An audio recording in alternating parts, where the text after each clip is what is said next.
Impact. The force with which two lives come together. Sometimes for good, sometimes for evil.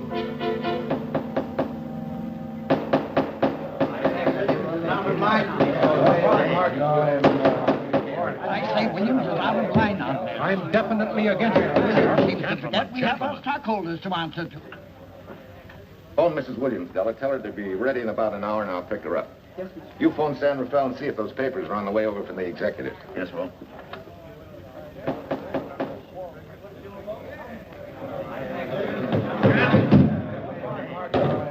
Well, Mr. Darcy, what's the score? 9-0? I'm afraid it is, Walt. If you think you can persuade them to change their minds, go right ahead. Gentlemen, I never interfere in stock issues, dividends, or anything else in your department. I must run my department with no interference. Either I know why and when I need more factory space, or you need another boy. And that's all right with me, too. Because I can take these plants and pick my own spot in the motor production field. You won't have to worry so much about dividends. There won't be many. Hold on. I'm sure none of us want to lose Walt. Or our dividends. Why do you say we take another vote? All in favor of buying the 3 new factories signify by saying aye. Aye. Aye. Aye. Aye. Aye. Aye. Aye. An unanimous vote. Congratulations, Walt. Congratulate the board. They're the winners. Williams, if these factories are so valuable that other companies would jump at the chance to get them, how do you know that you can buy them at the price you quoted us? How do I know? I bought them this morning. Good morning. Della, I was asked to rush this up for Mr. Williams. Get my wife, Della? Your maid said she'd gone to the dentist. I gave her the message. Oh, fine.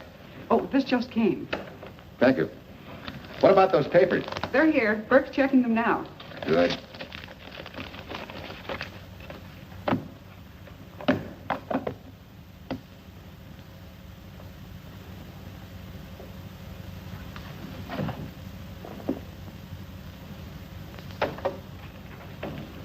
Congratulations, Walt. Take a look at Clause 4. Those provisions haven't been clarified yet. Oh, no? I wanted to leave for Tahoe right away. Get Judge Deering on the phone, will you? Never mind. I can get faster action if I run out to San Rafael myself and stick with them till they're right. Yeah? Mrs. Williams on 3. Oh, put the blueprints of that new diesel in, will you? I want Jackson to see him. Hi, Duchess. I'm afraid now we won't be able to leave till about 5 o'clock. What? You're not going with me? But I counted on it. But I thought as soon as Dr. Harris took care of whatever it was, I'd feel better. I don't. Stupid thing still aches, and I certainly wouldn't be a very desirable driving companion. No, seriously, darling, you run along and buy your little factories and hurry home. I'll send you back to the office. And cheat me out of my goodbye kiss? Not a chance. I've got to drive over to San Rafael. I'll stop on the way. Love me? Bye, dear.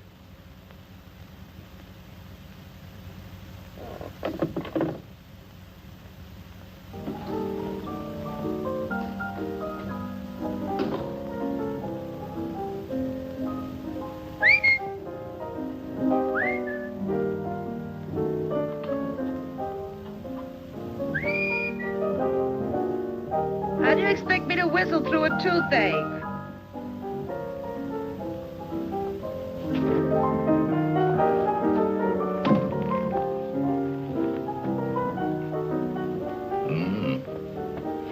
Nothing in the whole world smells as sweet as you do, Duchess.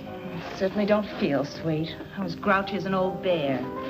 Well, old Doc Williams can give you something to fix that. Close your eyes. Relax now. Take a look at that and see if you don't feel better. Oh, Walt. Oh, darling, it's beautiful.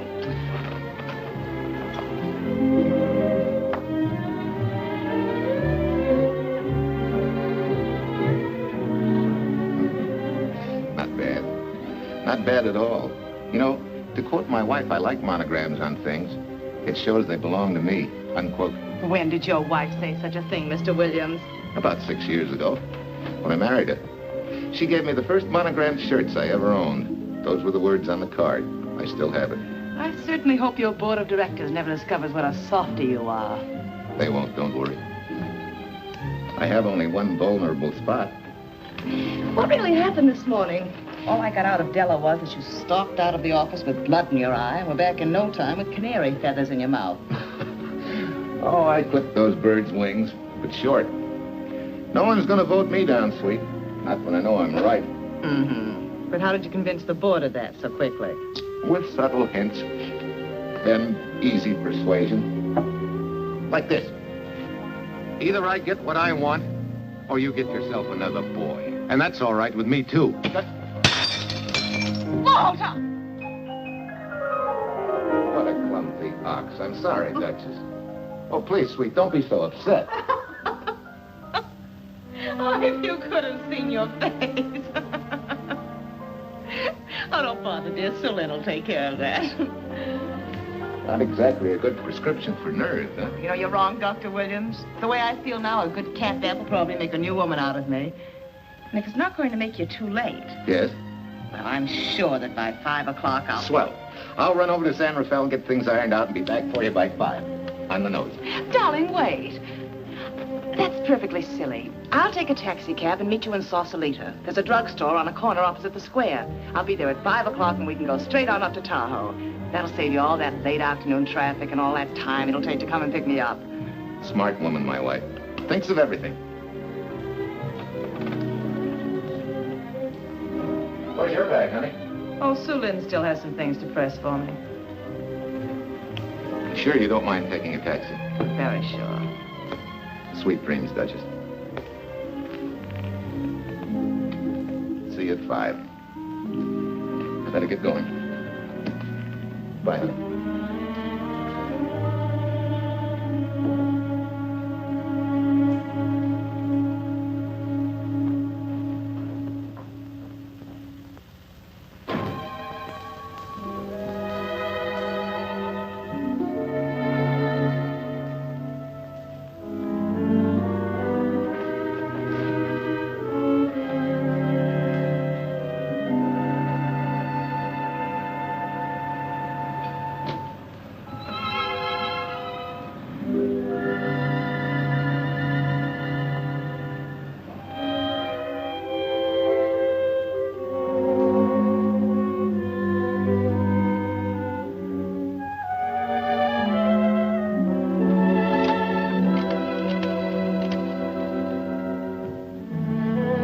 Long distance? I want Berkeley 79721. Hello. Ah. Hiya, beautiful. Yeah.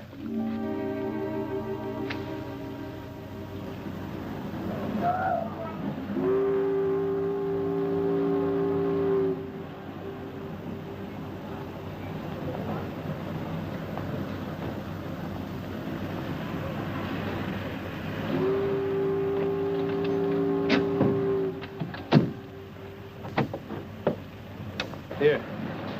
Don't forget, turn this stuff over to a bellboy at the Airport Hotel in Oakland. Tell him to hold it for Jack Burns. Jack Burns, the Airport Hotel. That's right, I'll be checking in later. What do I owe you? $1.15 a hair. All this stuff back to Oakland.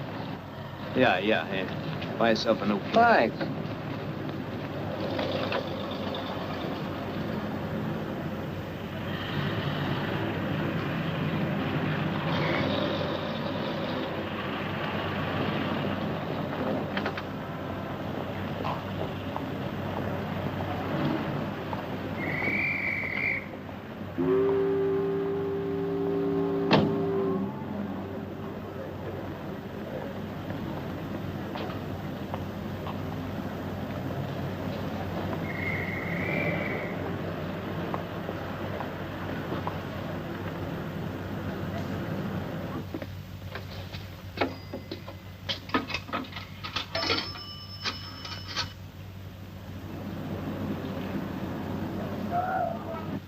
Hey, where's that new woman who was going to meet me? It's after 5 o'clock.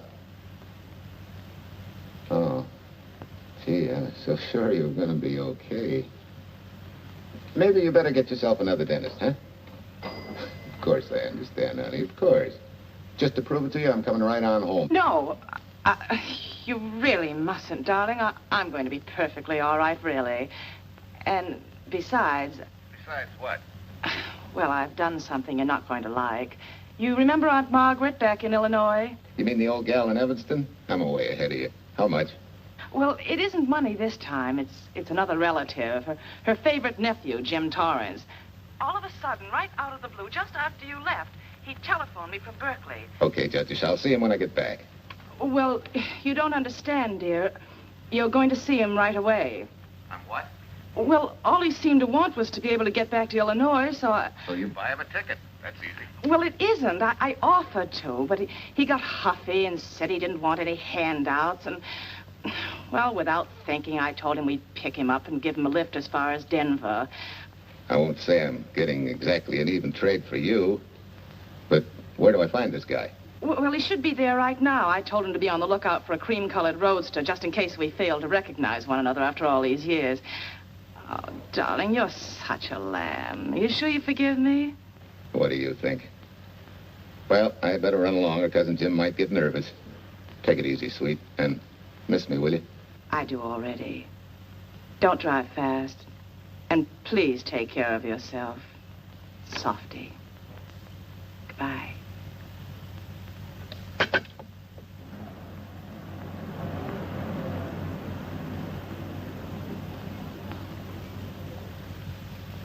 Hello, Della? Yeah, Mrs. Williams wasn't able to go with me. Now, while I'm going, you see that she gets her roses every morning. That's right. But this time on all the cards, put love from Softy. Yeah, S-O-F-T-Y.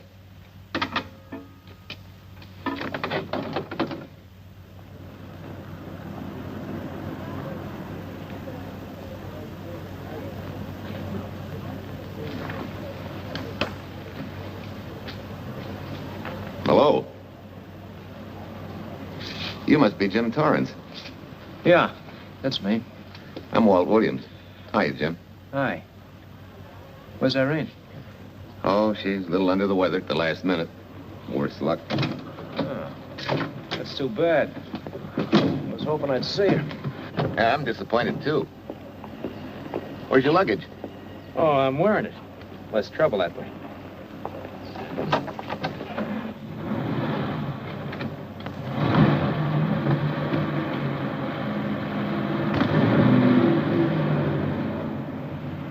Irene tells me you're heading for Illinois. Yeah. Going been a little rough, huh? Haven't exactly been worried about my income tax. What's your line, Jim? Oh, guess I'm a better salesman than anything else. You know, I can give you a couple letters when you get back to Chicago. It might help you. It's fine. Little in with the top brass never hurts. What outfit were you with? Patton's Third Army. How was it? Rough. Except for the time in Italy. I kind of liked it there. Patton's outfit never got to Italy. Of course. But most civilians never know or care, and I figured you didn't either. Well, I fooled you that time.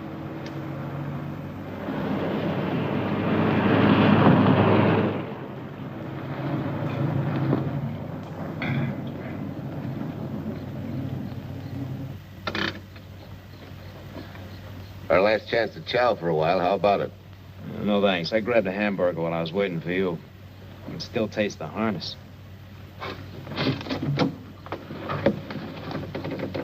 Sure you won't change your mind? No, I'm gonna grab a little shut-eye. Right.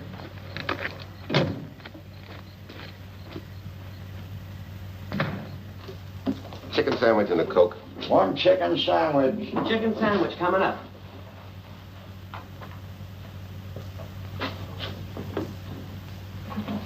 Give me change for $1, will you? Yes, sir.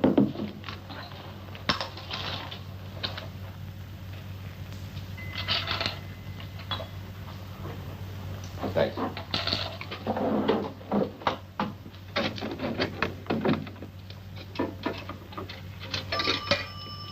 San Francisco. Klondike 2, 6714.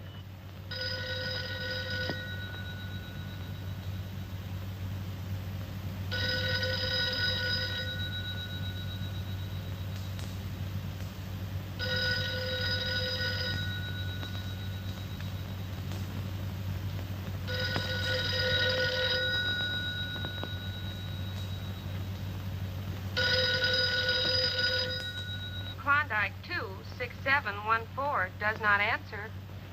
Oh. We'll try Sutter 1, 2599, please. Bayview Apartments. Oh, yes, Mr. Williams. No, your maid isn't there tonight, sir. Well, she said Mrs. Williams was taking something to make her sleep and wasn't to be disturbed. But perhaps...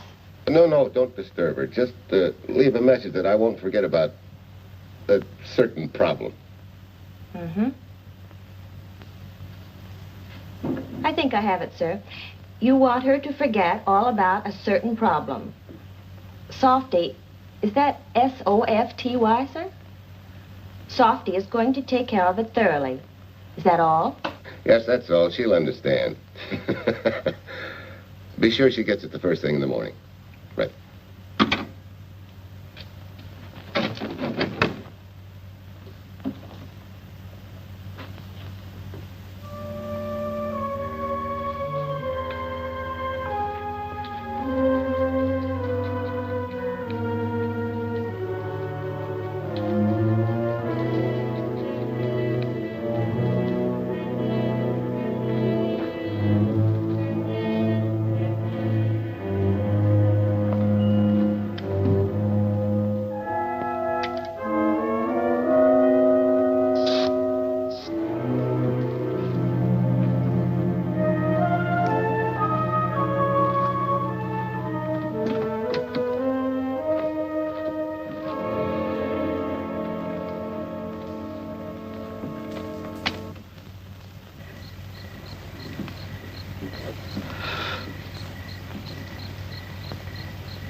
Oh, hi.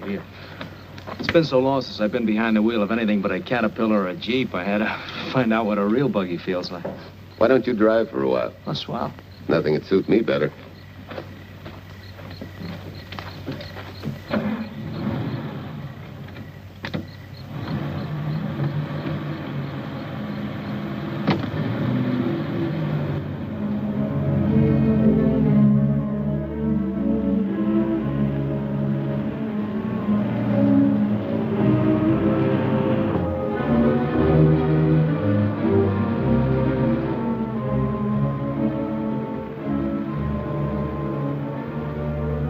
Tell me, Irene still got that little scar on her cheek? That one she got from the fall? Yeah. You can hardly see it now, though. How'd you know about that? She just got it last summer. Thought you said you hadn't seen her for years. Oh, from Aunt Margaret, of course. How else? She always sends me the news in her letters.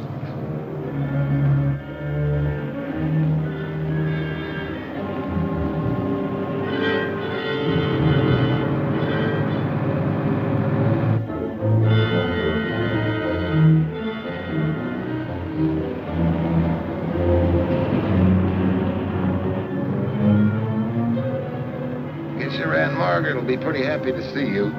Irene says you're the favorite nephew.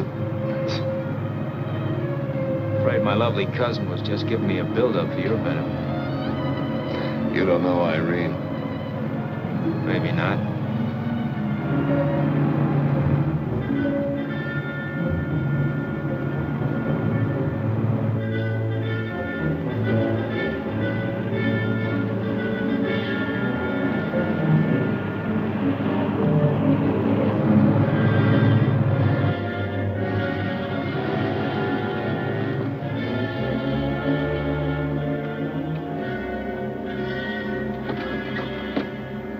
What's the matter? I think we got a flat.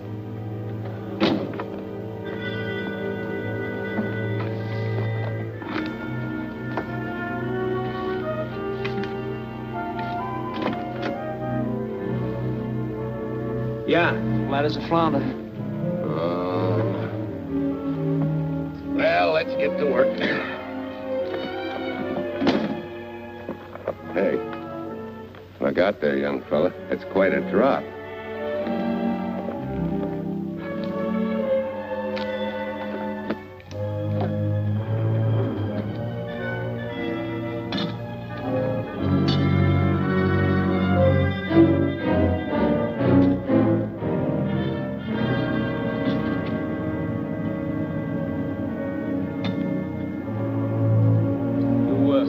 You got a flashlight? I think I have. Get the jack. I'll take a look.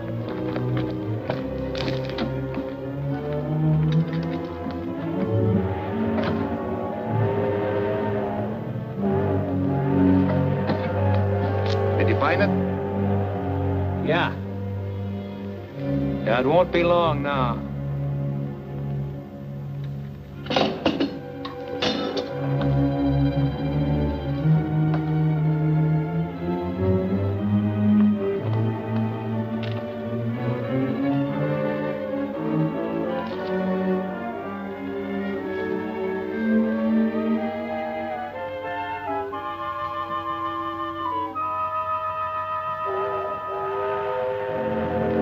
Come on, let's get going. Wait a minute. Did one of your cufflinks fall out? Huh? Oh, something dropped. I heard it fall right down there at your feet. Hmm. Well, he must have rolled under the car.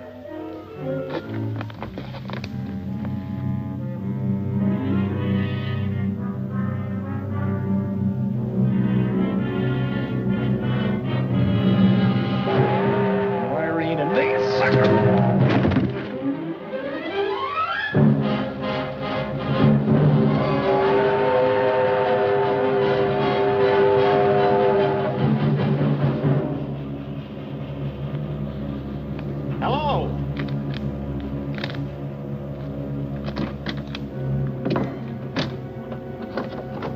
Need a hand? No.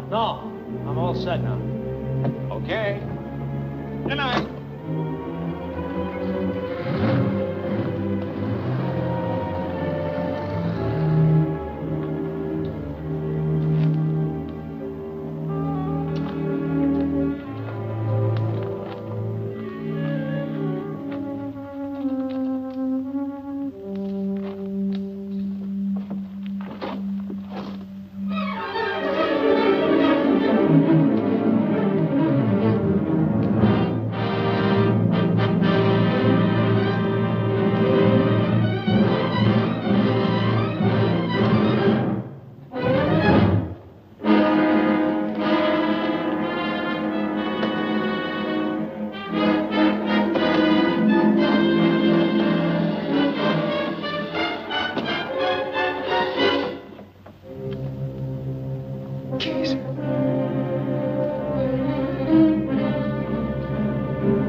Now, in case my husband should be late and have to rush for his plane, this will be taken care of. Thank you.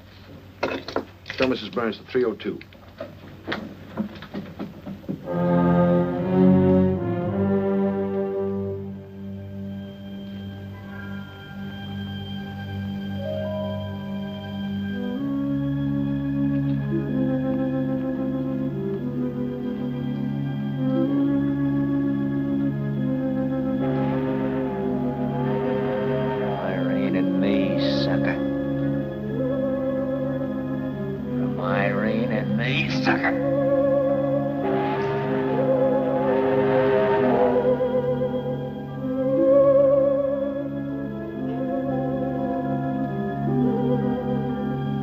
Take care of yourself.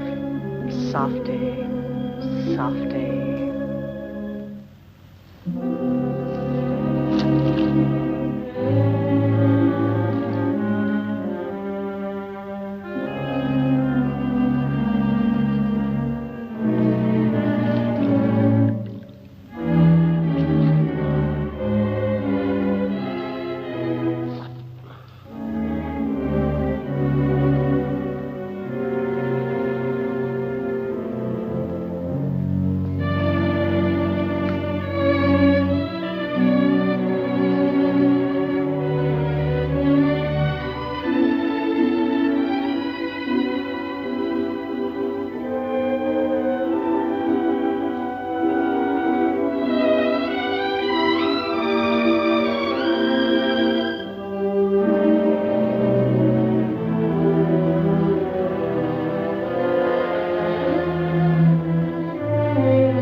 Young lady, Excuse me.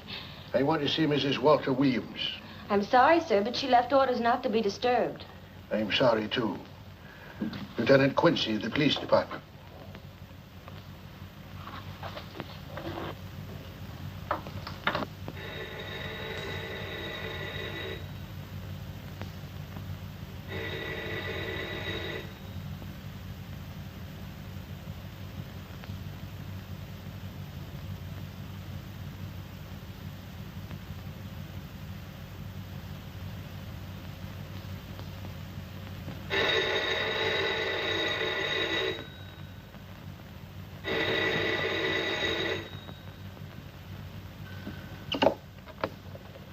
Hello? I thought I left orders not to be Oh, I see. Ask him to come up, please.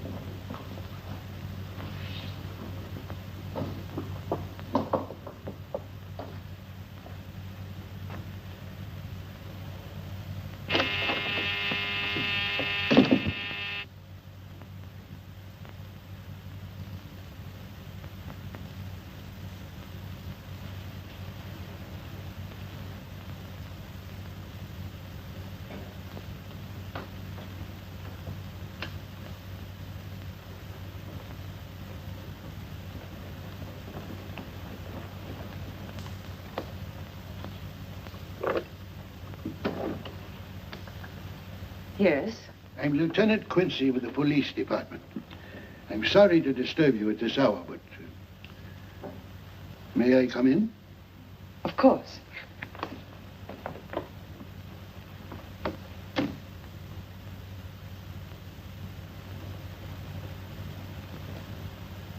Well, Lieutenant? Did your husband go on a motor trip late this afternoon? Why, yes, he went to Denver on business. Why? Was he driving a packet roadster? Yes. Is anything wrong? I'm afraid there is. Won't you sit down? Has something happened to my husband? Yes, Mrs. Williams. He's dead, isn't he? Yes. Oh, Walt, I knew something like this would happen. I begged him time and again not to pick up hitchhikers. But it wasn't a hitchhiker, Mrs. Williams. It was just an accident. He ran into a truck, a gasoline truck. You mean there was fire? He must have been driving pretty fast. I don't think he felt anything after the crash.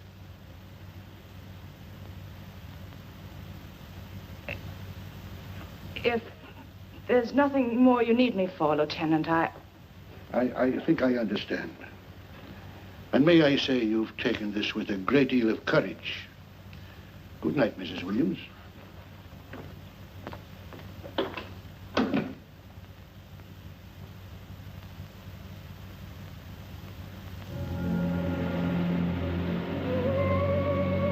Take care of yourself. Softly. From Irene and me. Softly.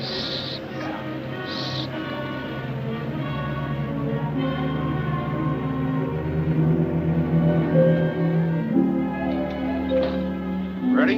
Yeah. That Williams must have been quite a guy. Yeah, he went to work for Universal Motors as a sheet metal worker. Mm-hmm. Less than 10 years, he's their top production man. Well, he sure went out in a blaze of glory. Yeah. Let's go.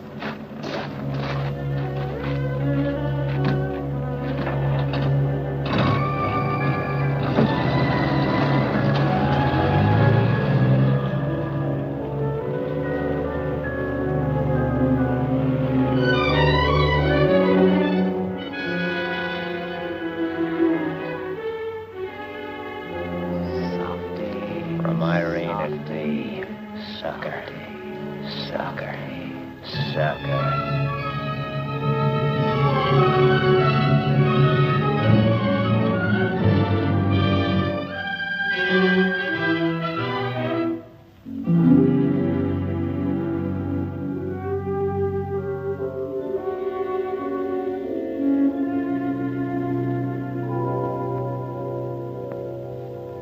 Well, could Mr. Burrs have taken a later plane and still made connections for Mexico City?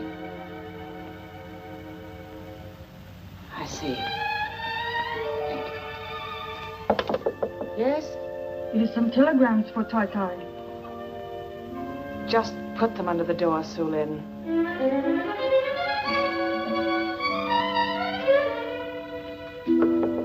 Please, Tai Tai, a policeman Quincy most anxious to see you. Ask him to wait, Su Lin.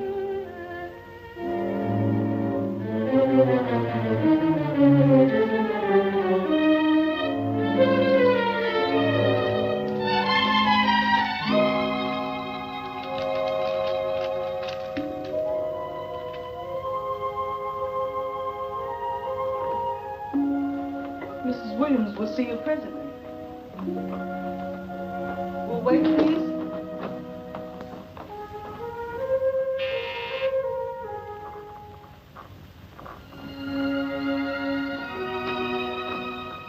Flowers for Mrs. Walter Williams. Thank you.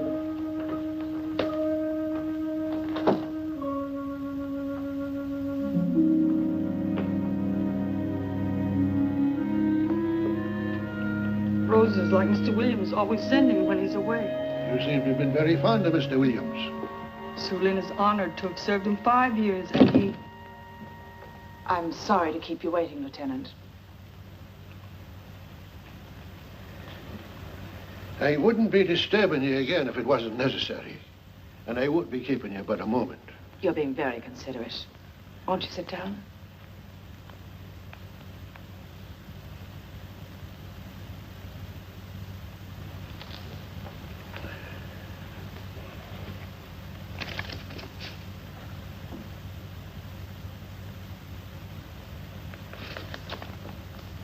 Everyone's been most thoughtful. And why shouldn't they be? Forgive me. I'm all right now. What was it, Lieutenant? The state police would like to have some information. They found some wavy skid marks for quite a distance on the road, as if the car had been out of control when it crashed. Tell me, was Mr. Williams a reckless driver? Why, no. He was a fast driver, but certainly not reckless. Well, was he a heavy drinker? Quite the contrary. Well, what about his health? Could he have had a heart attack and lost consciousness before the accident? Why, no. He was in perfect health, but he'd been working much too hard lately and was overtired. Perhaps he fell asleep at the wheel last night. Oh, poor darling. If only I'd been able to go with him last night, he might still be alive. Well, maybe so and maybe not. You mustn't blame yourself, Mrs. Williams. Fate plays an important part in these matters. Your handkerchief.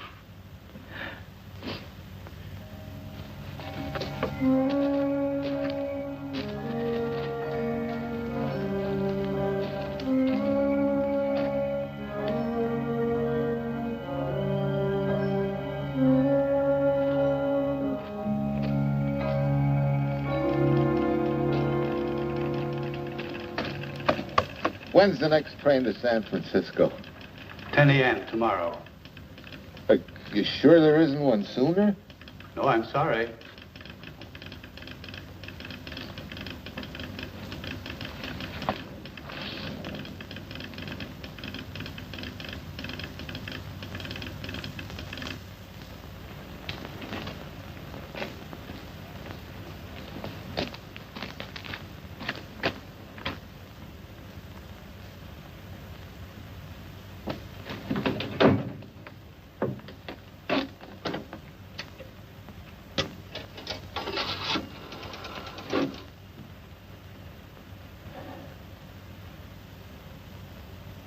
We have a circuit now, sir. Evanston. Calling Mrs. Margaret Hubbard's residence in Evanston. One moment, please.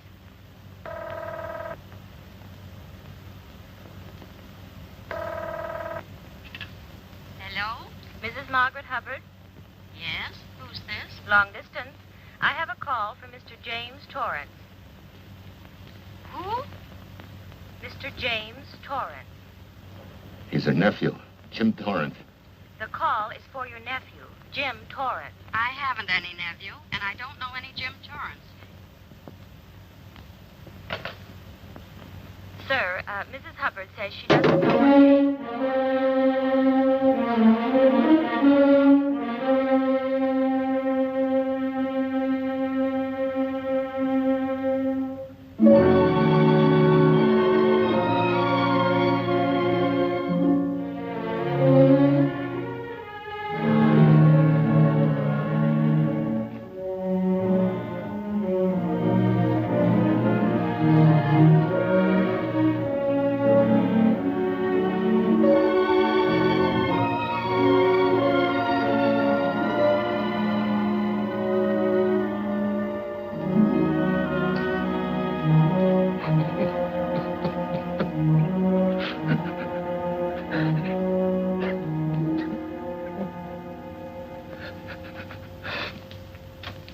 What's the matter, son? Looks like you need a doctor. Doctor? I can't leave the station, but old Doc Bender's just across the road there. Yeah. Doctor? Think you can make it? Yeah. I'll make it.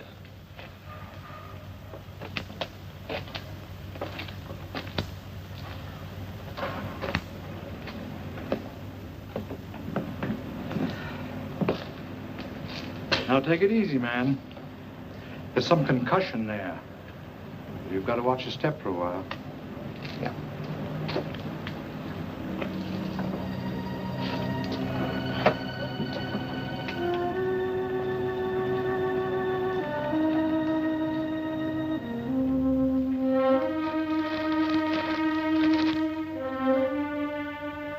Walter Williams' beautiful widow, who by her own request sat alone in the family alcove during the service.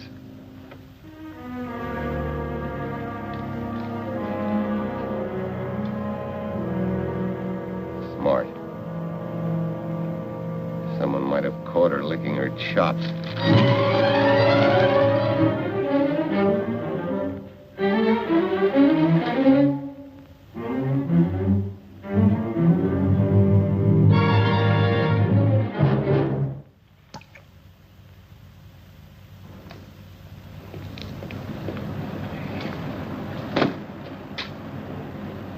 Hey, what's that? Walter Williams. Hey, ain't that the guy that... For the love of Mike, what's that briefcase doing here? He's dead. They did him a dirty trick if he ain't. Hey, now, wait a minute. Don't touch it. We better turn it over to the police.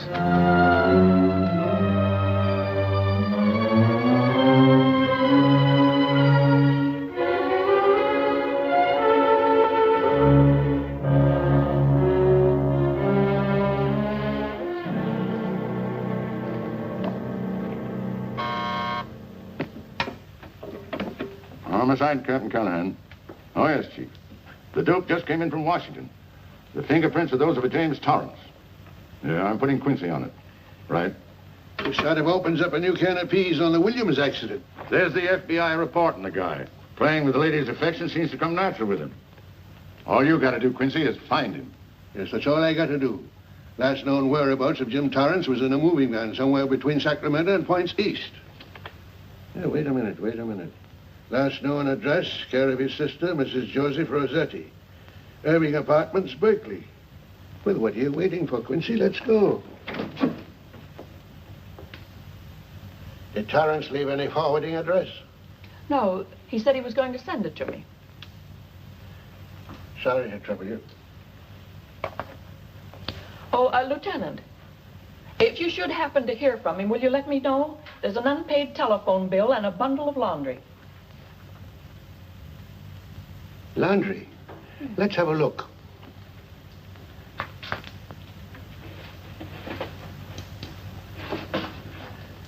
I may have to take this along with me. Not without a receipt, you don't. You mean you don't trust the police? In my business, you don't trust anybody. Mine, too. Holy St. Valentine's Day. Look, he had the same thing on his shirts, too.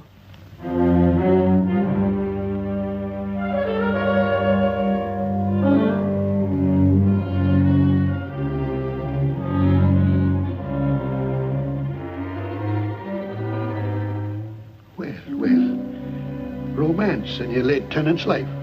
Did you ever see the lady? You know, I never did. But I always knew when she'd been here, the wonderful perfume. I lay you 10 to 1 she's a rich widow. Could be. Wait, I'll get you his telephone bill. Pretty fancy stuff for a hitchhiker. Yeah, but he's a pretty fancy hitchhiker. According to the shirt maker, a certain lady in the town had these made special. And they're just like her husband's. Only his initials were WW. Sort of smells, don't it, Cal? Now take a look at this little item that was also found in the laundry. I for Irene and W for... Well, it could be for Williams, too, couldn't it? Yeah. Homicide, Callahan speaking. Hello? Oh, hello, Fitz.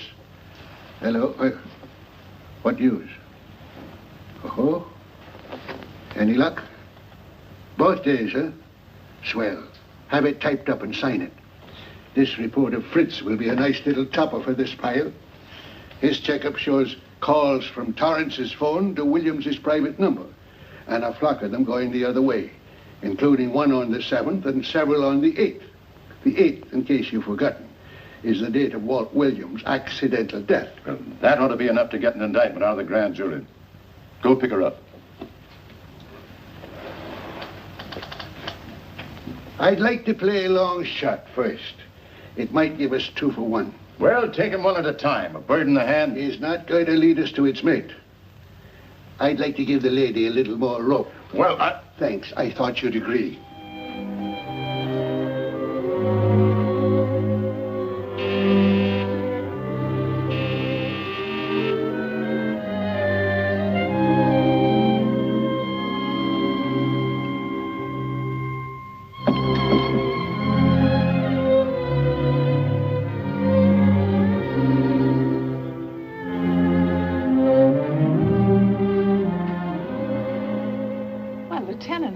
You just caught me. I'm glad.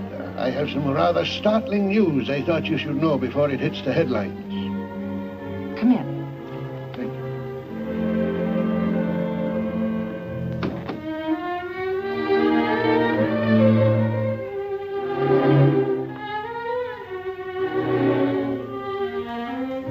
Sit down, won't you, Lieutenant? Thank you. I'm very anxious to hear about this news. It seems that your first hunch, remember, that a hitchhiker was responsible for your husband's death? Well, Mrs. Williams, you may have been right. Why, I don't understand. Your husband's briefcase turned up in Kansas City yesterday in a moving van that had stopped at the scene of the accident that night. Apparently, the murderer made his getaway in it. That explains the wavy skid marks that made us suspect your husband was ill or unconscious at the time of the crash. Yes, I suppose it does.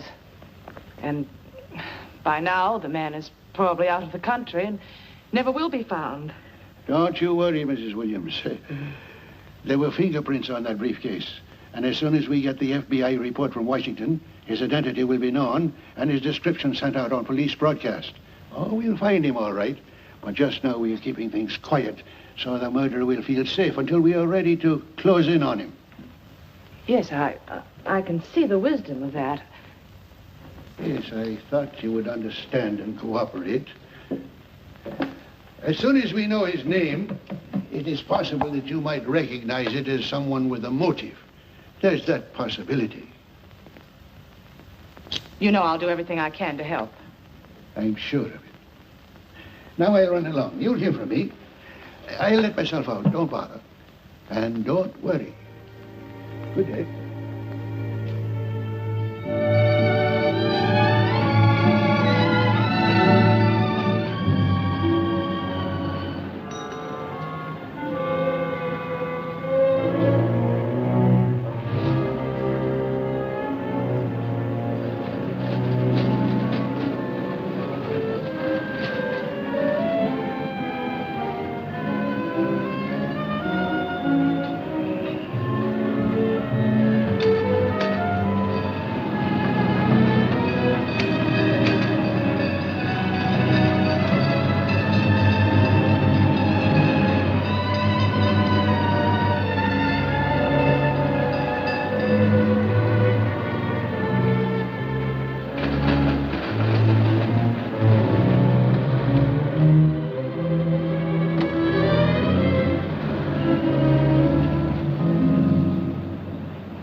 $1.35.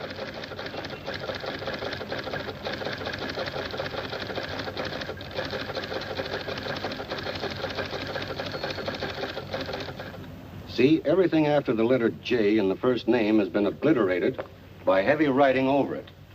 The only impress letters legible are those between words or before them, like RNS at the end of this name here, and the Hotel Santa here before the word Evanston. Well, Tom, don't you think it's about time you retired? Why, there isn't even evidence there of Mrs. Williams' intent to communicate with Torrance. And who do you think she beat apart to the telegraph office to wire to? The League of Decency? I'll tell you what I think, that you should have brought her in when I first told you to. By the time we get her now, she'll have figured out a way to tip Torrance off. He'd be that much tougher to find. Not unless she's tipped him off from your office. Ernie's got her on ice waiting for you.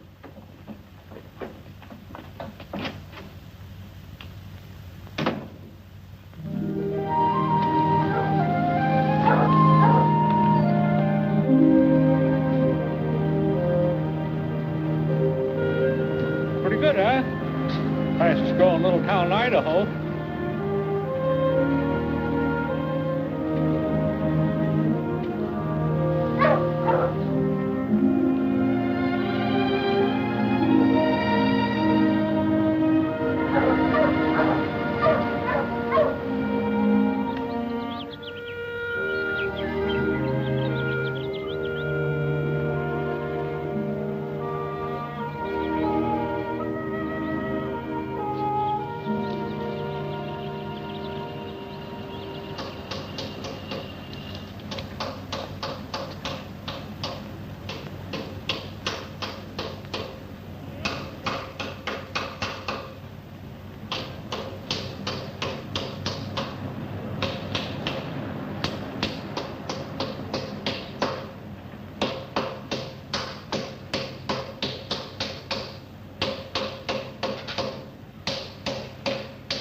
Have a heart, son. You trying to wreck that engine?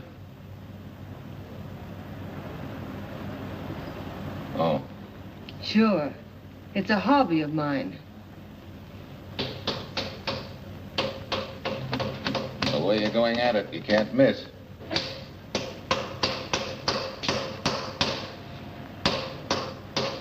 Here. I just can't let you ruin that beautiful motor. Start her up.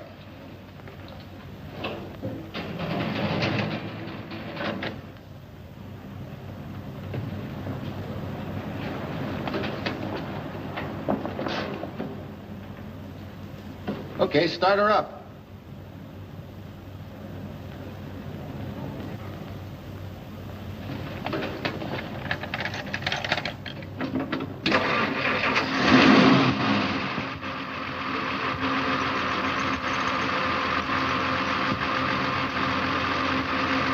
Shut her off.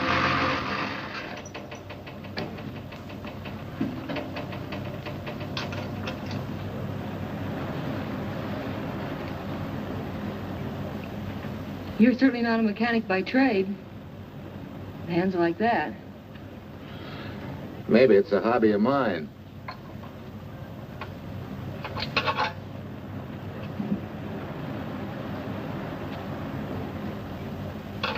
Gee, what happened to your head?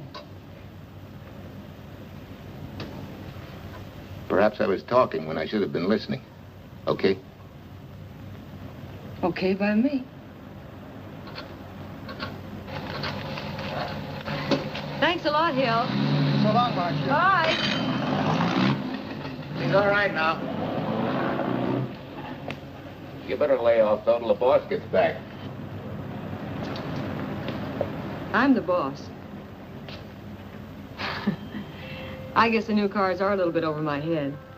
Now, with a jalopy, it's different. Aren't there any mechanics around here you can hire? No, they all went over to the new factory in Mansville. I guess they got better wages. Tough break. Yeah. How much do I owe you? Oh, forget it. Well, I'll be shoving along. Well, at least have a cook in the house. You might as well. Marcia, can I use your phone a minute, please? Sure, help yourself, Uncle Ben. Never arranged but what it cost. 650, please. Flat tire this morning. Now the danged engine stalled on me. Nice and cold. Wilson's garage? No, I did not give you the wrong number. Fine thing using my phone to cheat me out of repair bills. Aren't you ashamed? Gave you the wrong number. 650, please. You're a nice girl, Marcia Peters, and your ma's a fine woman. And I'll always buy my gas and oil here. But you ain't never gonna tinker with my car again. Busy? Busy. Always busy. Okay. Wait a minute. We're not so busy. Would you like to do another good deed and give Uncle Ben a hand? Why not? Where is your car, mister? Maybe I can help you. Why, are you a good mechanic? Very good. And very reasonable. Well, just what you need, girl. Better hire him. It's an idea, Uncle Ben. Come on. Thanks for the Coke. Sure.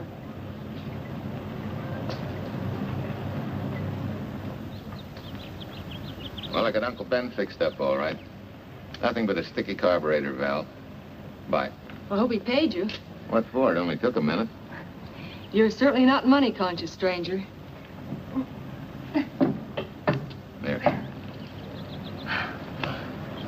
This is no kind of work for a girl. Well, somebody has to do it if I want to stay in business. And I want to. Must be some business that you're better suited for. Couldn't you lease this place to somebody? Sure. I did while my husband was overseas. But when he was killed in Okinawa, well, we'd made a lot of plans for the future here. And I had a hunch he'd like it if I took over and tried to make a go of it. Takes more than a hunch to do that. I got along famously. Business has been fine until lately when the help got short. Could be again. I had a good mechanic. Yeah. You sure need one, all right. Well, for Pete's sake, say yes or no. Do you want the job or don't you? You mean you'd hire me without knowing anything about me? You can repair automobiles. What else do I need to know? Except your name. Well? Why not? Sure. I'll try it for a while till you get someone permanent. The name's Bill Walker. Okay, Bill, it's a deal. And maybe if business gets real good, you'll want to stay. Well, don't count on it. Where's this go, on the rack? Yeah.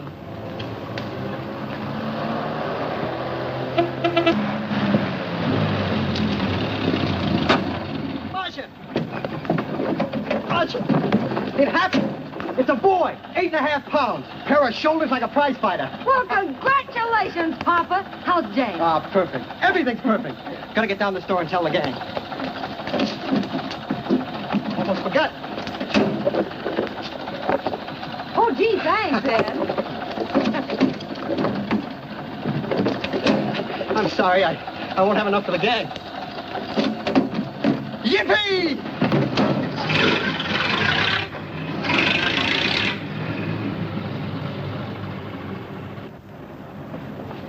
Maybe you can use this token from the slightly delirious new father. Thanks.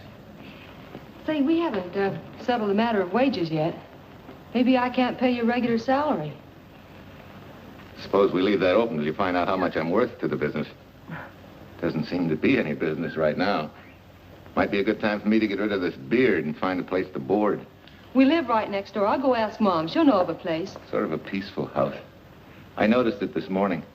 Oh, gosh, I forgot. She's down helping Mrs. Wellesley with her canning.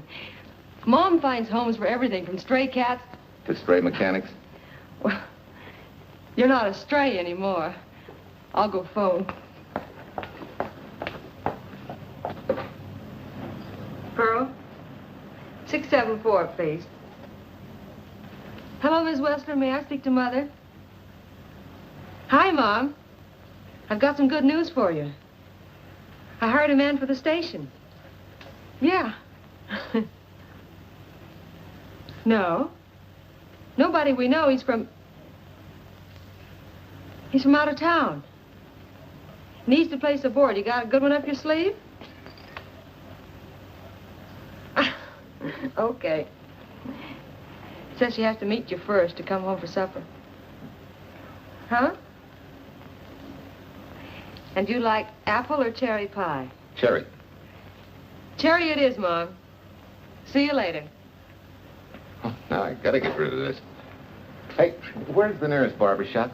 The one and only, just up 2 blocks. Tell Judd you're working for me. When you get back, we'll close up and go home. Thanks.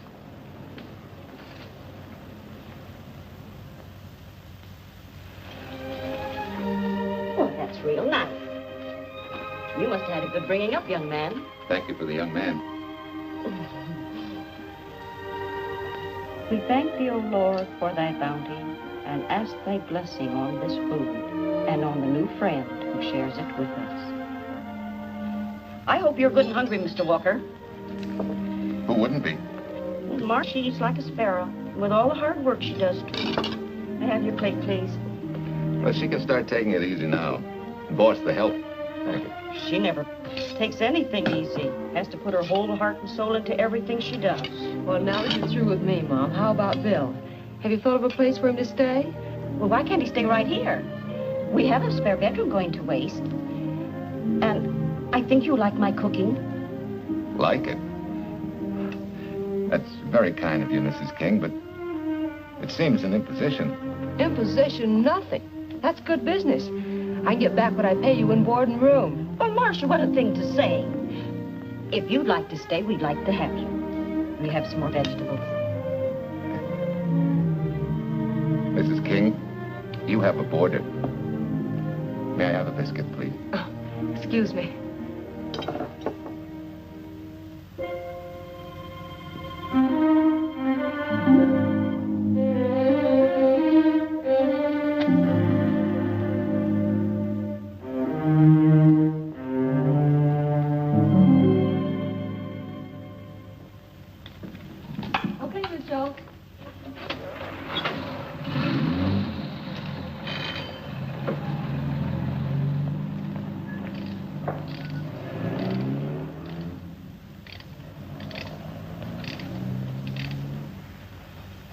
It's wonderful the way tools seem to come alive in your hands.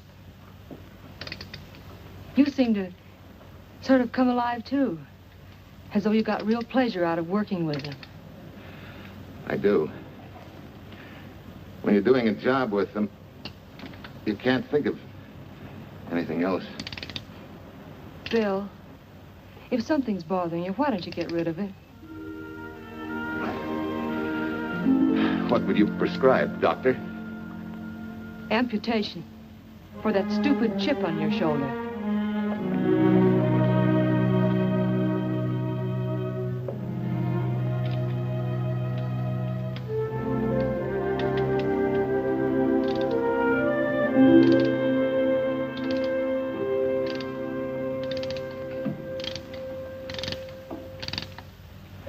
What you need is a ring job.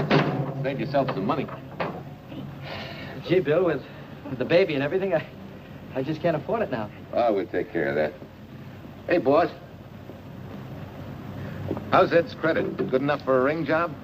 Well, sure, if I can hold Junior as collateral. Oh, not a chance, fella. Never mind her. I'll do it on my own time. Oh, thanks, Bill. Maybe we'll see you tonight, huh?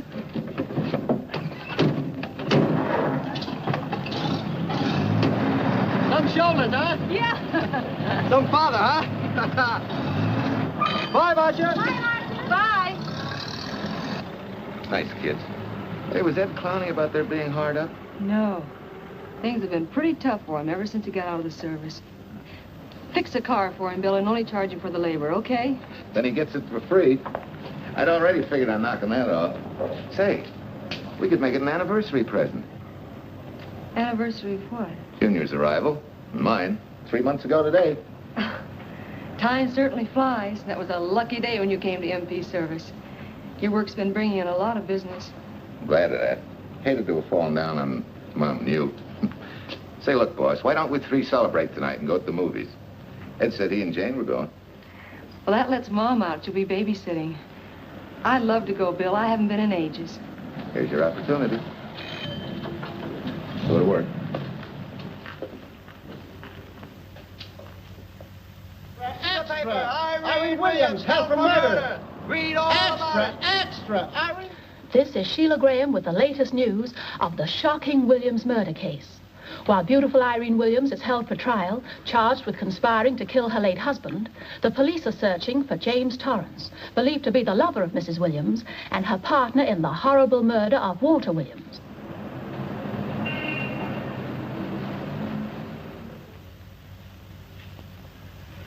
If I'm handling your case, my dear Mrs. Williams, I want 1/3 of everything you get.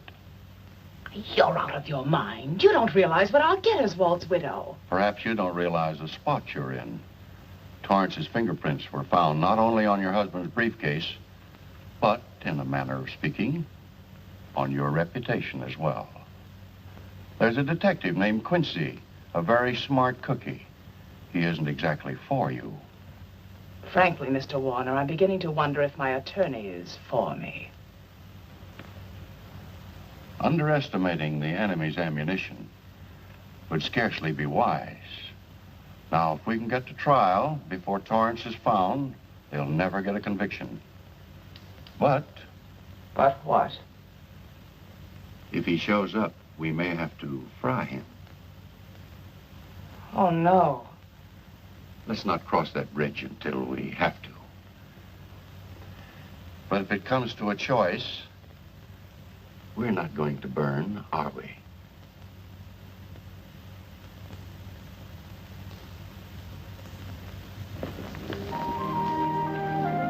Aren't you the chatterbox this afternoon? What about this afternoon? Oh, I'm sorry, boss. I guess it was wool gathering. You're only supposed to do that in the spring. Is there anything you don't know? Yes. What's San Francisco got that we haven't? Better newspapers, for one thing. Anyway, California's supposed to be the land of opportunity. I thought that by now you liked it here. I do. Very much. It's a good town. Nice people. Swell boss. Thanks. We like you, too. No fooling, Bill. You'd be surprised how many people ask questions about you. What kind of questions? Oh, where you came from, do you have any family, and do you like it here, and are you going to stay? Al Knox asked me at the movie last night if you wanted to join the volunteer fire department. Just interested, friendly things. I suppose it is natural for people to wonder about a stranger who moves into their community, like I did. You know, I've been thinking, maybe it wasn't such a good idea, you and I going to the movies last night. It's all right being seen in the station and here with Mom, but... You get used to that in a town this size. They're always trying to marry people off. You just ignore it. And after a while, they forget about it. I'll go get cleaned up for supper.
How many years this Sunday takes me back.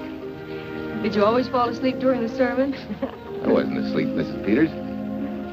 I merely closed my eyes to concentrate. Oh, well, that's what you call it. I had to nudge you to stop you from nodding. Quiet. You're disturbing my reminiscent mood. Even smells the same. Could be the same bees buzzing in the same clover. As they say, you can take the boy out of the country, but... A rolling stone gathers no moss. It has to stop rolling sometime, doesn't it, Bill? Sometime, maybe. We grow a very becoming shade of moss here in Larkspur. Don't you think? You grow a lot of nice things here. Anyone in particular? You'll have to skip the answer to that one. Someone tore it out of the book. You're married, aren't you, Bill? Yep. That's right. You must have loved her very much to have been hurt so deeply. To be so afraid of someone, even yourself. Maybe it's better that way. And no one gets hurt. Bitterness and hatred hurt everyone. Can't you see, Bill? They're like a wall that shuts out all the sunshine from a garden and lets everything wither. Make room in your heart for something else, can't you? I guess this is my day for sermons. Sorry. As Mom would say, you never get rich minding the other fellow's business. Hey, that's a flyer.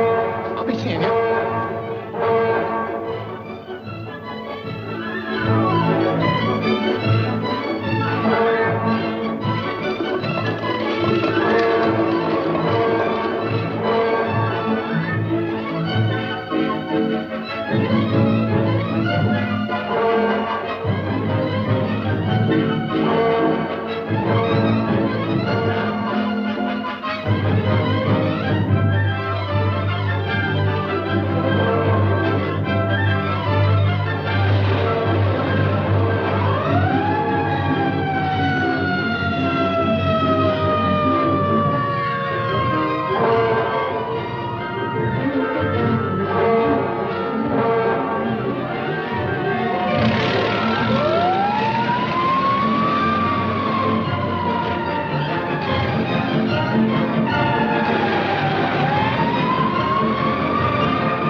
Anybody home? In here, Bill.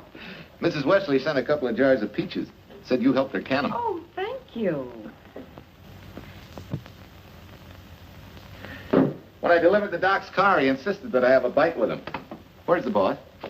Took a book back to the library for me. Oh. What a day. Hey, what's the idea? Are you darning my socks? Well, I thought a drawer full of holy ones isn't doing you much good.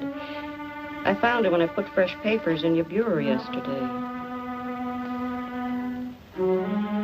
You have a heap of things that need mending, haven't you, son? Does Marcia know? Do you think I'd tell her? This is your problem, Bill. Because I found out about it doesn't give me the right to tell anyone else, not even Marcia. When you trust folks, you trust them, and you give them a chance to work out things the way that seems right to them. How can one little woman be so big? Don't forget, it's a lot easier to be tolerant and understanding at 50 than it is at 25. Yeah, Mom. I'm going next door for a while. Grandma Thompson's ill.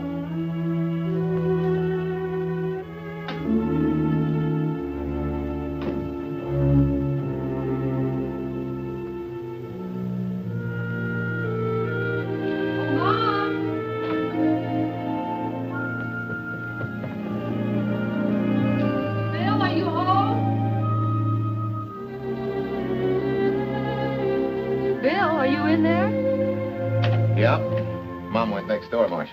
Hi. Do you work awfully late? Oh, about 6. Anything wrong? Come in. I want to tell you something. I'm checking out. Has something happened? No, just... I'm doing what I should have done a long time ago. Moving along. But why, Bill? My name isn't even Bill. There isn't any Bill Walker. I'm Walter Williams. The late Walter Williams. Walter Williams? I don't understand. You may not even after I've told you, but at least you'll know the whole story. Sit down, please.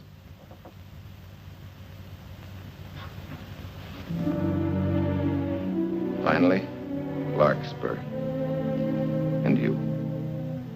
From there on, you know. I'm glad you're going back to make things right.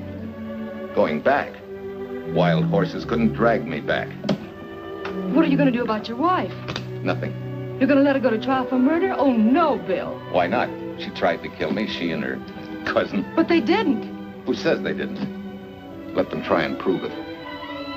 No matter what your wife did, she can't be tried for something that didn't happen. Oh, Bill, can't you see? You bet I can see. She deserves everything she's getting.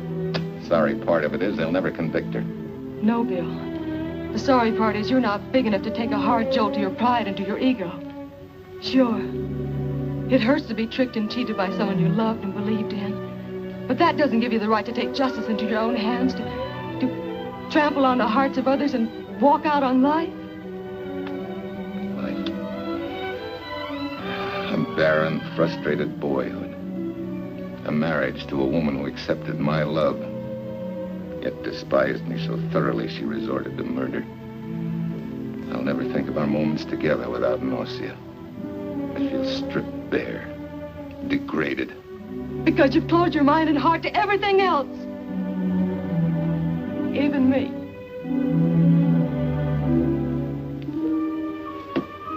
Oh, Bill, please. Don't destroy the one chance we have for happiness. We haven't got a chance. Doing the right thing never works out.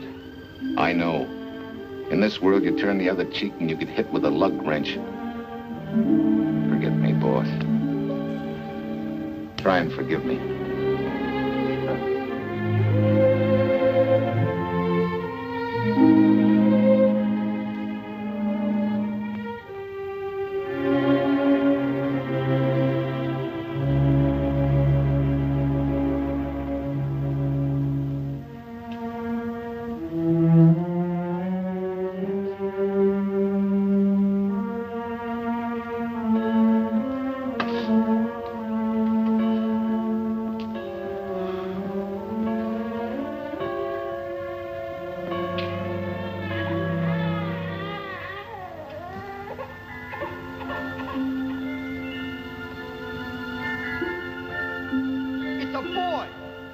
Shoulders like a prize fighter.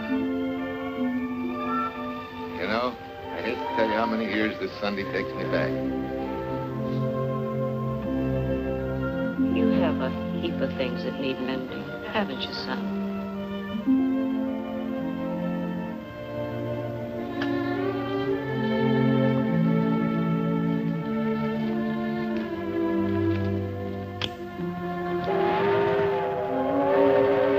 Take care of yourself. Softly.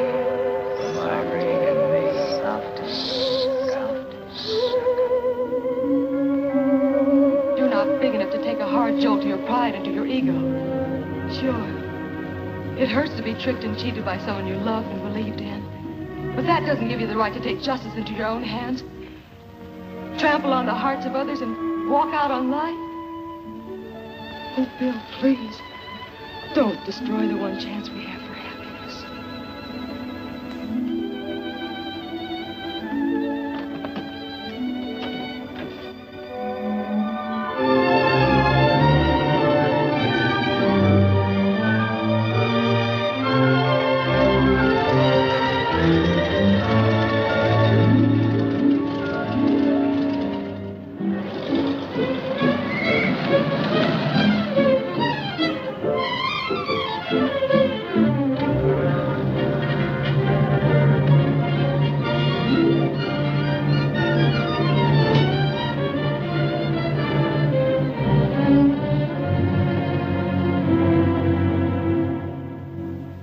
Mrs. Peters was kind enough to come along to substantiate at least the Larkspur portion of what I've told you. Very thoughtful of you, Mrs. Peters. Mr. Williams, when you read in the newspaper that the hitchhiker who attacked you had been, well, a close friend of your wife's for some time, it must have been a great shock to you. I didn't come here to discuss my emotional reactions, Lieutenant. If you need me for anything further, Captain, my office will know where to reach me. Let's go, Mark. Just a minute, Mr. Williams. We'll need your signed statement for the grand jury when we ask for your wife's release. It won't take long to be typed. Yeah? All right.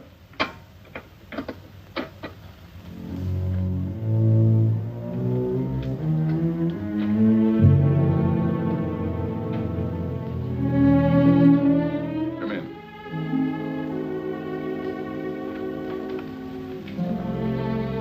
Sit down. Mrs. Williams, we have news for you. Really? I can scarcely wait.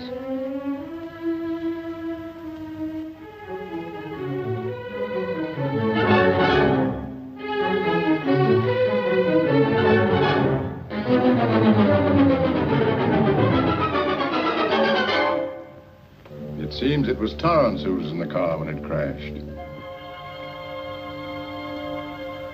Jim? Dad?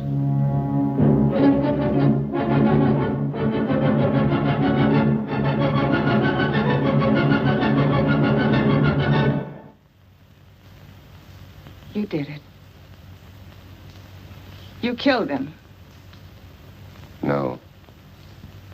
He tried to kill me. Thought he had.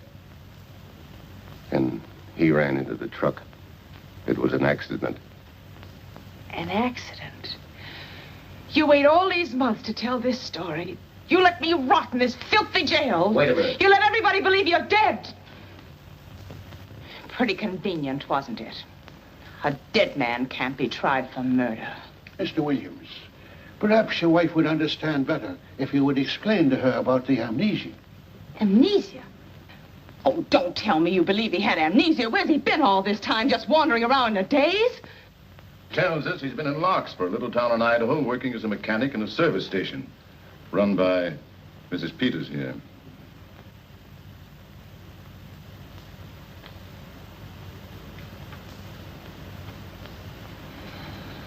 I understand perfectly. Now that my chance for happiness is dead, I suppose you'll demand the divorce I begged you to give me so that I could marry Jim. That's fantastic. Yes, isn't it? After you telling us that the man you picked up was a perfect stranger. Well, that's not true. The time and place for meeting Jim had all been arranged. I must advise you, there's a law that a wife can't testify against her husband. There's a law against murder, too, but that didn't stop him, and nothing's going to stop me until I'm through. It's all right with me, Captain. Go on. Talk your head off.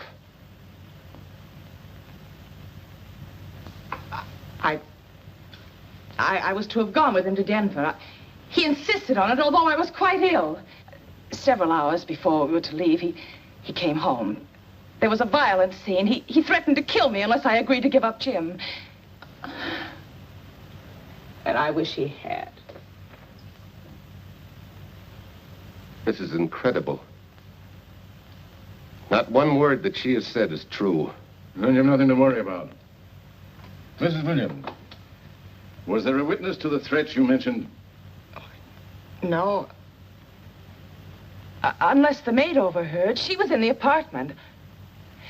In fact, she picked up the pieces of the vase that he threw at me. Where's she now? I don't know. She left me suddenly after all this began. Please, could the questions wait? I feel rather ill. Will you have Mrs. Williams ready for the grand jury at 10 o'clock tomorrow morning? That's all.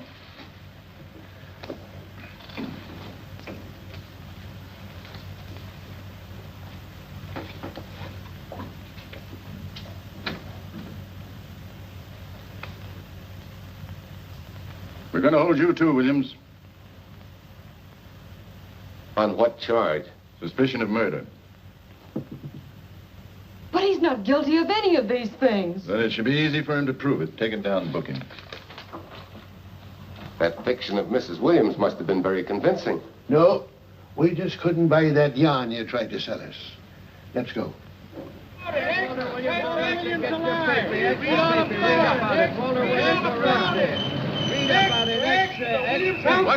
What's three? White, Reed, and murder charge. Extra, get your paper. Walter Williams charged with murdering wife's lover. Extra, get your paper.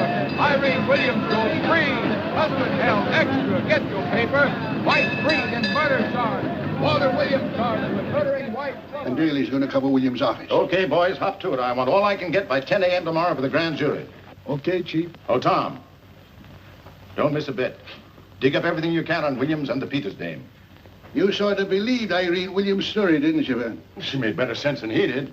Well, sure, she's a better liar than he is. Don't forget, I went all through her grieving widowhood with her. She's a bad customer. Well, that's for the grand jury to decide, and Williams insisted on letting her talk. So it's his funeral. Funeral, all right. Especially with that yarn he told. But murder's out of character for him.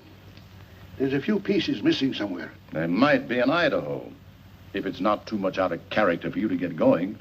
You're going to miss me, Cal, when I retire next year. Maybe I'll join Private Eye and solve your cases for you.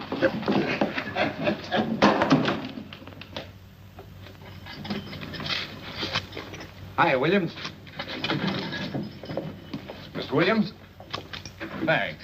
Got a deal from the bottom here, don't you? Sorry, Williams. Okay, Williams.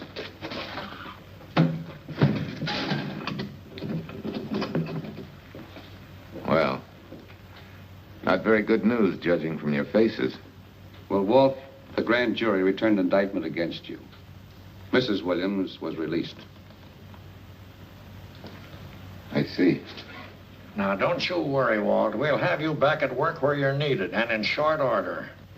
Come on, Eldridge. There's a visitor waiting far more attractive than we old fogies. We're just leaving, Mrs. Peters, but remember, don't hesitate to call on me for anything. Thank you so much.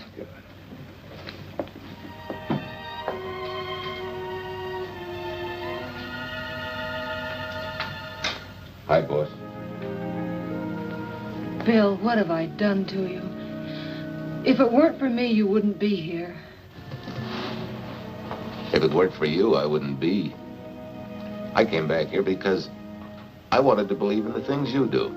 I still do, no matter what happened. Will you do something for me? Go back home, where I know you'll be taken care of. Not a chance. You'll have to think up a better reason than that to get rid of me. I'm a big girl now. I've just been to Larkspur, Williams, where I found these newspaper clippings. Of course, some of them are 3 months old, but you seem to treasure them, so I brought them along. So? I don't think they exactly substantiate your claim of amnesia. As if you were interested in substantiating any claim of mine. Now, let's get one thing straight. Most people, when they get in a jam, think the police are only interested in the prosecution. Our job is to get the facts, the truth. And the truth never hurt anyone but the fellow that lied. Unless he was a beautiful woman. Oh, quit kidding yourself, Williams. You made the boner. I had no more to do with Torrance's death than you did. And out of the whole population of Northern California, you just happened to pick up a hitchhiker who happened to be your wife's boyfriend. Ah, have a heart, Williams.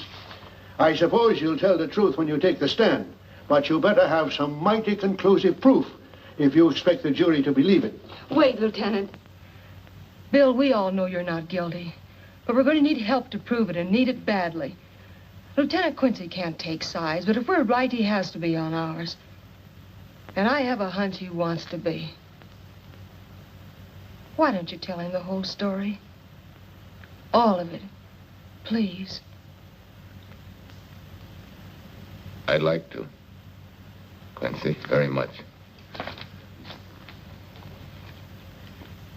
Guess I should have told the whole truth in the first place.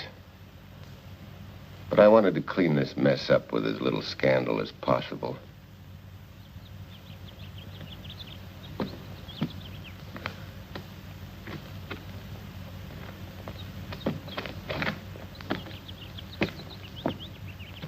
Well? No sign of the lug wrench or anything. My dear Mrs. Peters, will you please stop trying to be a detective? How many times do you think the police have combed this spot for any kind of evidence? Now, be a nice girl. Take Mr. Williams' advice. Go back to Larkspur. What time is it? It's only 4 o'clock. We still have time to go back to town and go on our hunt for Sue Lynn. Now, look here, young woman. You've had me on the run since early morning. But, Lieutenant, the maid seems to be our only hope now. We've got to keep looking till we find her, that's all. That's all? Wait. She was naturalized, wasn't she? Suffering chopsticks. Quincy, you dumb flatfoot. This Sue, what's her name, was Chinese born. If her port of entry was San Francisco, there'd still be a file on her, photo and all. Let's go. Back to town. Immigration.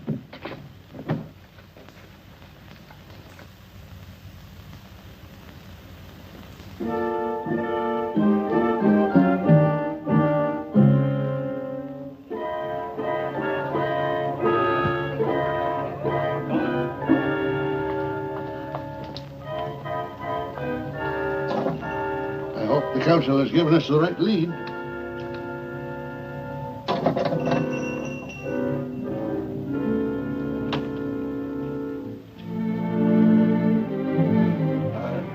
You are Singh? Understand? You savvy English? Also French, Italian, and Hebrew. May one ask what is desired? We're looking for Su Ling Chung. A Chinese consul said you were her uncle and might tell us what she is. This daughter of my brother, has she offended the honorable police? Oh, no. They just wanted to ask her some questions about Mr. Williams, the man she used to work for. Ah Sing's heart is heavy that he cannot lead you to her. But things that are not known cannot be told. Well, if you hear anything of her, report it to headquarters.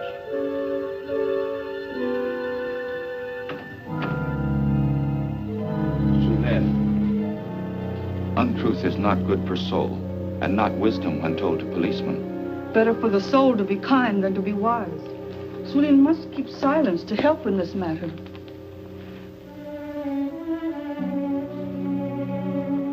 You know, you're quite a gal. In case I haven't told you lately. You're just too easily pleased, that's all. There must be a way out. Why can't we find it? Oh, buck up, boys. Tomorrow's another day. Yesterday you go to trial. Oh, Bill, I'm afraid. And the state intends to prove, beyond any reasonable doubt, that the defendant, Walter Williams, did, with malice aforethought, kill the deceased James Torrance, whom he knew to be his wife's lover. And that with his victim dead beside him, he drove his car into the course of an oncoming truck, jumping clear himself some seconds prior to the crash. And subsequently, he made his getaway in the back of a loaded furniture van. And for 3 months, as Bill Walker, he laughed at justice, but had imprisoned his unfaithful wife for conspiracy in his own murder. But then he decided that being dead cramped his style. He thought he could eat his cake and have it too. So he returned, most anxious to explain his long absence and to right the dreadful mistake that had imprisoned his wife for 3 months. Ladies and gentlemen, it was a cold-blooded, premeditated murder and must be punished to the fullest extent of the law. Call the first witness, please. Captain Callahan, did Walter Williams tell you what suddenly cured his amnesia after 3 months? No, he did not. But he did tell you the man that struck the blow which caused the amnesia was a total stranger, a hitchhiker he had picked up. Yes? And that he knew nothing of this man's identity or relationship with his wife until he suddenly recovered from his amnesia and heard or read the details. That's what he said. That's all. Thank you, Captain. Your witness, Counselor. No questions. No. I saw no signs of amnesia, but definite concussion. He was a bit evasive in answering questions, but not vague or unsure. In your opinion, Doctor, could this head injury have been caused by a fall? Yes. If the head had struck on some object, such as a stone or a metal pipe. That's all, thank you. Your witness. Dr. Bender, are you familiar with a tool known as a lug wrench for changing automobile wheels? I'm afraid I am, sir. I've had a regular epidemic of flat tires lately. Well, then, in your opinion, could this head injury which you treated have been caused by a blow from a lug wrench? Yes. It could have been caused by that, too. Thank you, Doctor. The ones with the earliest dates, you will notice, are heavily creased, as though they'd been carried in a wallet or a coat pocket. Thank you. Lieutenant Quincy, will you kindly tell the court where you found these newspaper clippings? In the bedroom occupied by Mr. Williams in Mrs. Peters' home in Larkspur, Idaho. Is this your handwriting, Miss Revere? Yes, sir. And that's the message, at least our record carbon of it. Would you read it to the court, please? June 9th, 8:32 p.m. Message from Mrs. Walter Williams, Penthouse D. Mr. Williams called, said he wants you to forget all about a certain problem, that Softy is going to take care of it thoroughly. Was there any other conversation? Well, I just asked if that was all, and he said, yes, she'll understand, and sort of laughed as if it were a joke and hung up. Some joke killing the wife's boyfriend. That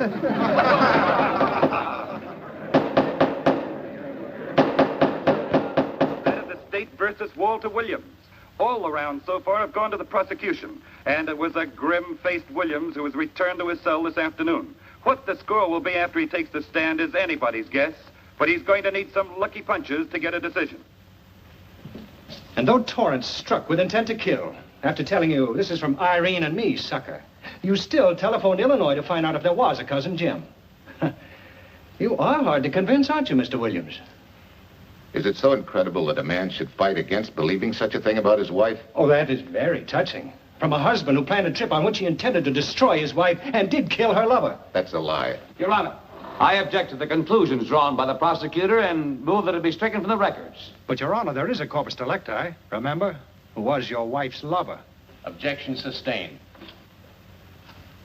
There's also her own story, which in front of witnesses you insisted she tell. And then we have your own two different stories from your own lips. One featuring a perfectly strange hitchhiker, the second an equally strange cousin Jim, without a questionable substantiation for either bit of fiction.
You remember me, don't you? I was here with Lieutenant Quincy from the police department. I just followed Sulin up the stairs. I saw her coming here. You must be mistaken. I'm not mistaken. She's here. I must see her. Ah, Sing, don't you understand? It's to save a man from prison, even from death. I will send her to you.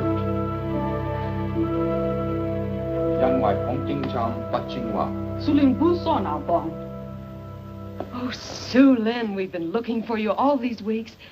Mr. Williams needs your help so desperately. I cannot help. You must forget that you found Sulin. Forget it? But you're his only witness. You're the only one that can help. Not as a witness. Only with silence can I repay his great kindness to me and my family in China. Why? For I heard other things. That most unhappy day. From Mrs. Williams' bedroom, his voice very loud and angry. A flower vase broken to pieces. He can explain all that. They do not believe what he's already told. That I heard anything would do harm. Don't you see?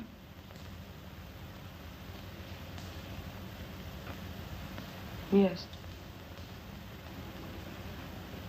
Much sorrow comes from women who know not honor and truth.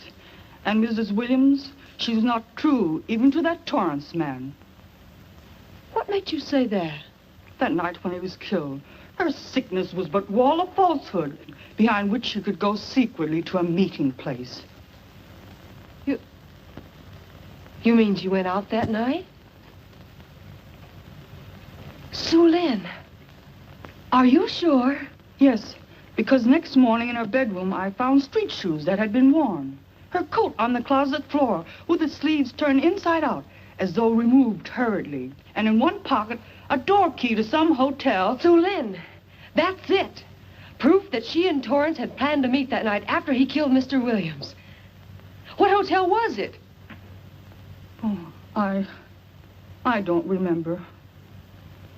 The key. What did you do with it? Returned to coat pocket. Come on. We'll get to Lieutenant Quincy. He'll know what to do. And pray, Sue Lynn, every step of the way.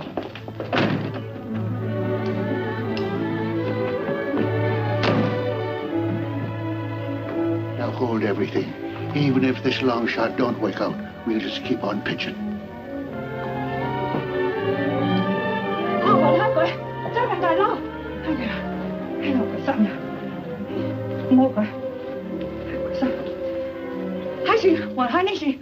Here it is, yes. Room 302, Airport Hotel, Oakland.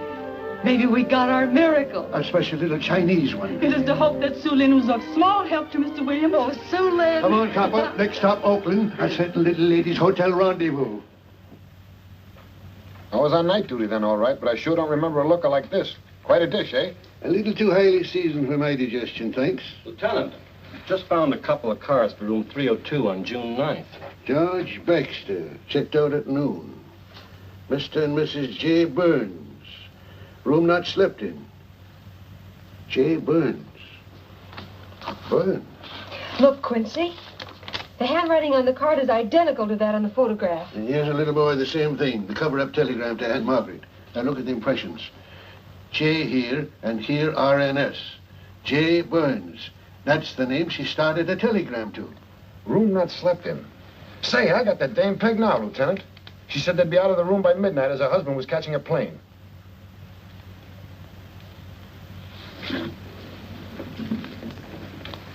But Quincy... Reservation for Sam Andrews. Yes, sir. This ties it all up, doesn't it? Yeah, like a greased pig. What do you mean? We've got the evidence now, the proof. Of what?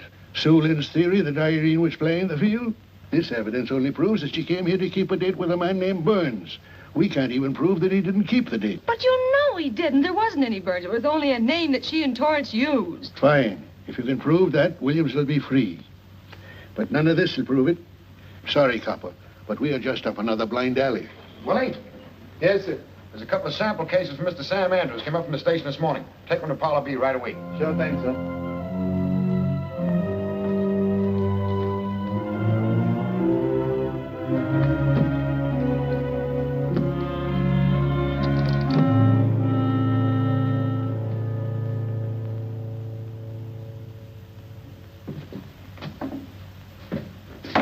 Be seated.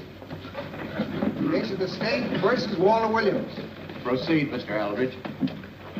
Your Honor, we will call Mrs. Irene Williams. Take the stand, Mrs. Williams.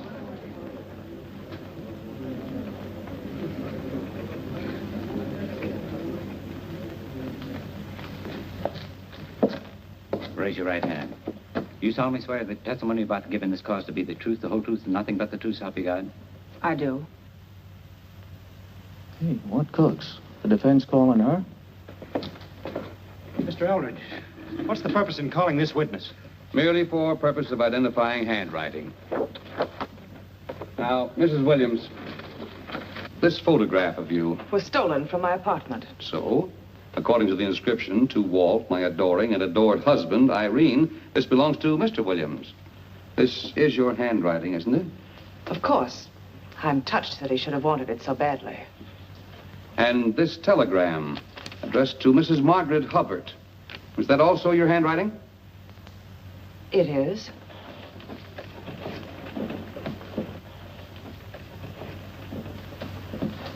Now, Mrs. Burns, I mean Mrs. Williams, this photograph is inscribed to Jim, my adoring and adored Irene. Did you write this too? I see no point in all this. Merely answer counsel's questions. Did you write it? I did. And these letters addressed to Mr. James Torrance, did you write them? Yes.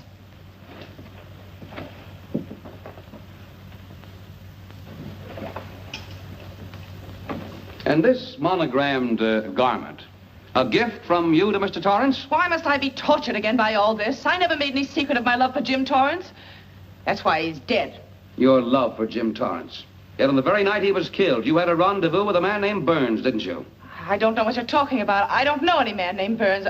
I was at home that night, very ill. Oh, yes, the sleeping pills. Well, you must walk in your sleep then, for you spent at least part of that night at the Airport Hotel in Oakland, where you registered for Mr. and Mrs. J. Burns. Don't waste the court's time trying to deny it. This is the registration card that you signed at 9:20 p.m. And there's the room clerk who assigned you to room 302. And this, Mrs. Williams, is the key to room 302, which you very carelessly left in the pocket of a coat which was found in your closet yesterday. All right, I was there. Now are you satisfied? Not quite. This J. Burns, Mrs. Williams, was his first name Jack? Yes. Have you been in contact with him lately? No. How long since you've seen or heard from this Jack Burns? Well, I don't know. I don't remember. You bet she doesn't remember, because there isn't any Jack Burns, and there never was. That was an alias for Jim Torrance. And it was Torrance who was to have met you that night, after your charming little plot to kill your husband had been duly executed. It's not true. It's not true. I have bad news for you, Mrs. Williams. I can prove it's true. These pajamas, these letters, this picture, all of which you identified for the court, were found in this suitcase, which is full of the clothes and personal belongings of Mr. James Torrance. And the suitcase was found in the baggage room of the Airport Hotel, where it's been held since June 9th.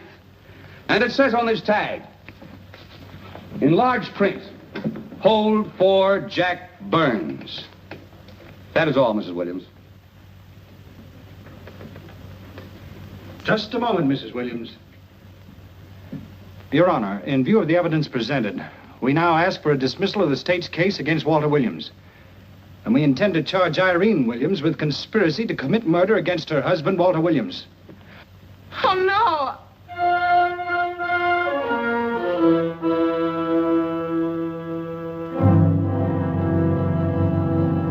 The case against Walter Williams dismissed. Court adjourned until 2 o'clock. Well, that's that, Walt. Congratulations, Mr. Williams. I haven't the words for it, Quincy, but we could never have made it without you. Ah, sure you could. You know, son, right always wins if you give it a little push, especially when you get a copper like this one to do the pushing. Well, I'll be seeing you. You know, it'll seem kind of strange being able to eat and sleep without someone getting in your hair all the time. Oh, fine, Walt. We're looking forward to having your hand on the wheel again. The Denver plants are waiting for you to open them. You think you can make it the morning? How about it, Counselor? You bet you can. Oh, good. Well, I'll be running along. Well, you think you like Denver? It's okay by me, boss. Yes. Impact. The force with which two lives can come together. Sometimes for evil, sometimes for good.